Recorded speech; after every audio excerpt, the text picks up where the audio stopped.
સુરતમાં પેટ્રોલ અને ડીઝલના વધતા ભાવો તેમજ અનેક પેટ્રોલ પંપ પર ડીઝલની અછતને કારણે ટ્રાન્સપોર્ટેશન ઉદ્યોગ પર ગંભીર અસર જોવા મળી રહી છે। છેલ્લા 10 દિવસથી ટ્રાન્સપોર્ટ વ્યવસાય કફોડી સ્થિતિમાંથી પસાર થઈ રહ્યો હોવાનું ટ્રાન્સપોર્ટરો જણાવી રહ્યા છે। ડીઝલ ન મળવાને કારણે સુરતથી બહાર જતી અનેક ટ્રકો રસ્તા પર જ અટવાઈ ગઈ હોવાના દ્રશ્યો પણ સામે આવ્યા છે।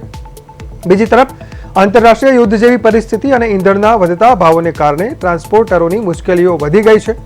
સુરત ટ્રાન્સપોર્ટ એસોસિએશનના પ્રમુખ યુવરાજ દેશલેએ જણાવ્યું કે પહેલા રોજ 300 થી 400 ટ્રકો રાજ્ય બહાર મોકલવામાં આવતી હતી અને હવે માત્ર 100 જેટલી ટ્રકો જ રવાના થઈ રહી છે। ટ્રાન્સપોર્ટરો હવે વેપારીઓ સાથે બેઠક કરી ભાડામાં વધારો કરવાની તૈયારીમાં છે। આ સ્થિતિથી વેપાર અને સપ્લાય ચેઇન પર પણ અસર થવાની શક્યતા વ્યક્ત કરવામાં આવી રહી છે। ડીઝલના રેટ વધ્યા છે। છેલ્લા પ્રધાનમંત્રી સાહેબે જે નિવેદન આપેલું ત્યાર પછી લગભગ છેલ્લા 2 દિવસથી વધારે તકલીફ મતલબમાં જોવામાં આવી છે।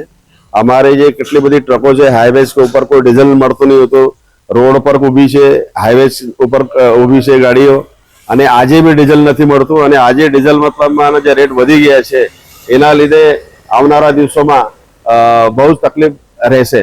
કેમ કે શું છે કે અમારે ભાડું વધારવા સિવાય કોઈ વિકલ્પ નથી।